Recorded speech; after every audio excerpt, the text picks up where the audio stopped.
Buenos días, amigos. Uno de los tópicos necrolegendarios más comunes que más se suele utilizar es hablar de una sociedad de castas o la división social por raza en América española, de manera que no se podían mezclar entre sí.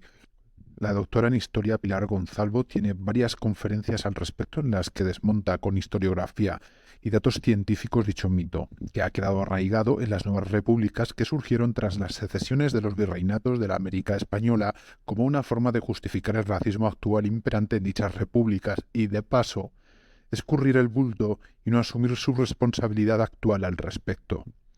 Podéis ver un vídeo sobre las castas de la doctora Pilar Gonzalvo en mi cuenta de TikTok. En YouTube tiene varias conferencias que podréis encontrar buscando su nombre. Uno de los hechos que termina con esa supuesta sociedad de castas es el mestizaje. En una sociedad de castas no existe el mestizaje, no existe la mezcla entre castas o razas, no existe la posibilidad de que alguien de otra raza o casta ascienda en el estatus social, así como tampoco es posible que alguien de una raza o casta supuestamente inferior tenga más poder y dinero que alguien de una raza o casta supuestamente superior. Ese es el caso, entre otros muchos personajes históricos, de Francisca Pizarro Yupanqui, hija de Francisco Pizarro e Inés Huaylas Yupanqui. Hoy os traigo en el ciclo de entrevistas que estoy realizando a un experto en la vida de Pizarro. Se trata de don José Antonio Ramos Rubio. Don José Antonio es doctor en Historia, cronista oficial de Trujillo, Cáceres, Extremadura, académico correspondiente de la Real Academia de Extremadura, así como académico correspondiente de la Real Academia de la Historia. Cuenta don José Antonio con una magnífica biblioteca con más de 10.000 volúmenes, quizás una de las colecciones más importantes que pueda tener un escritor o un coleccionista, incluso con algunos incunables. Ha escrito 63 libros y tiene centenares de artículos en revistas.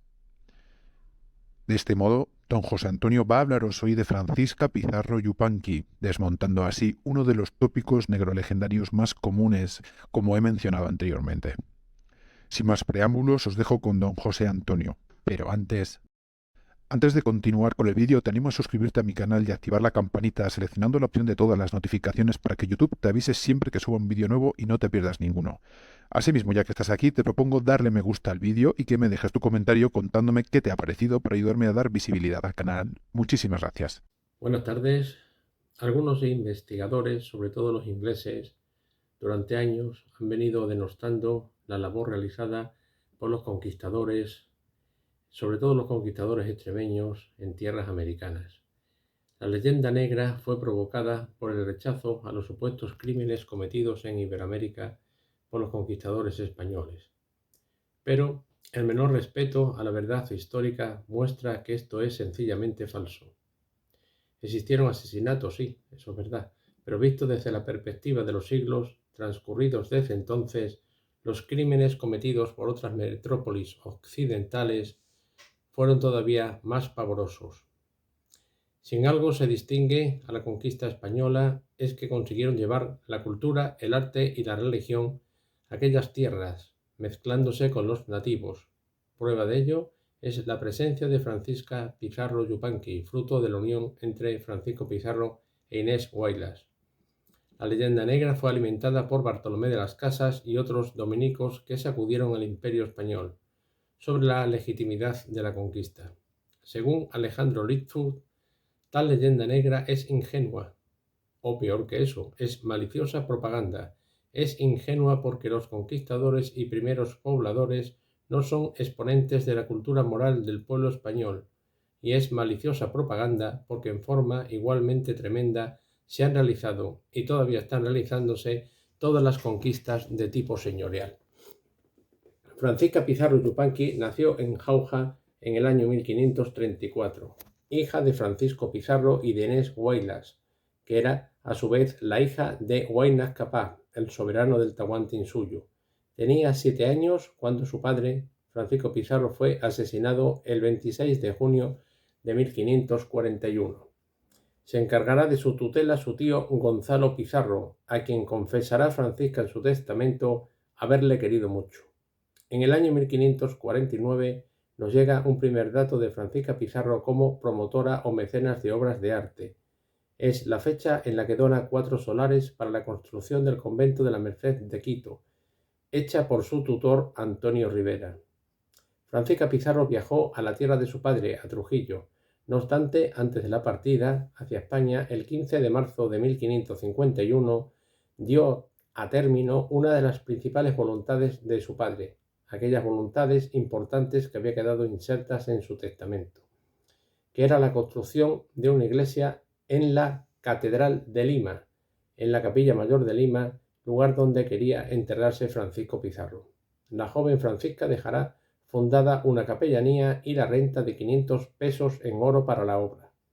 Francisca partió para España el 15 de marzo de 1551. Ya había sido la promotora de la construcción citada en Lima y la capilla también en la Catedral de Puebla de los Ángeles, donde había dado 38 pesos para la obra de la citada capilla.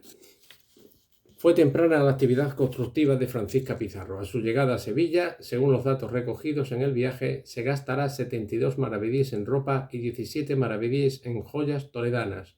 Aparte de objetos personales, comprará una vajilla completa de plata para su servicio, candelabros, saleros, gastándose 2.000 ducados en oro, una cifra elevada que solamente una rica encomendera podía permitírselo. Francisca había venido a España para poder administrar los bienes de la familia sin necesidad de curador. Su tío Hernando Pizarro había sido encarcelado en 1543 en el Castillo de la Mota, en Medina del Campo, por considerar la corona que tenía desmedidas ansias de riqueza y se había quedado con grandes cantidades de oro cuando llegó de América.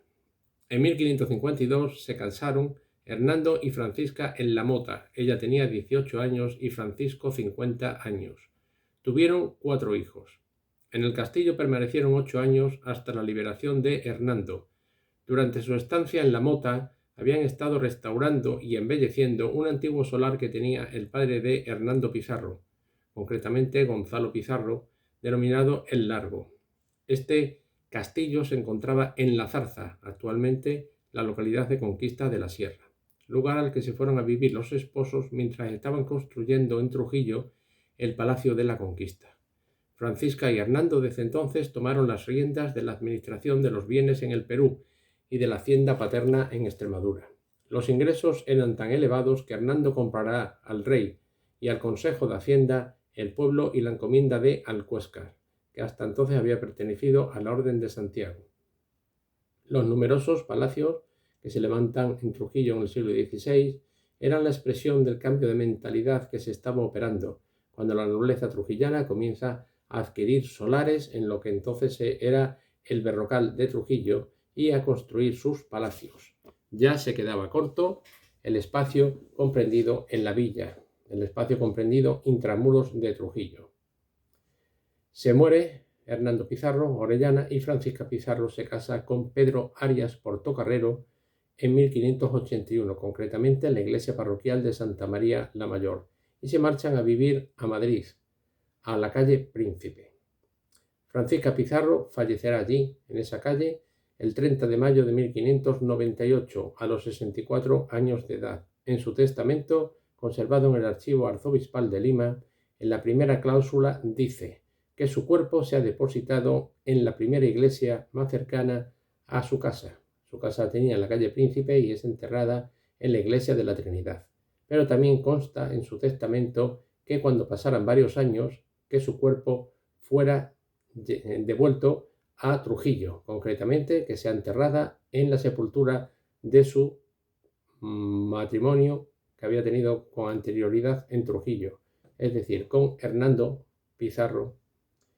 Es un claro ejemplo de cómo una mestiza fue educada en Lima y se vino a España, a la tierra de su padre, donde llevó a cabo una enorme actividad cultural y benéfica, porque también fue la fundadora no solamente de una obra pía en Trujillo, sino también de un hospital y una capellanía, concretamente el Hospital de la Concepción. Claramente, Francisca Pizarro ha sido en Trujillo la mejor embajadora del encuentro entre dos mundos.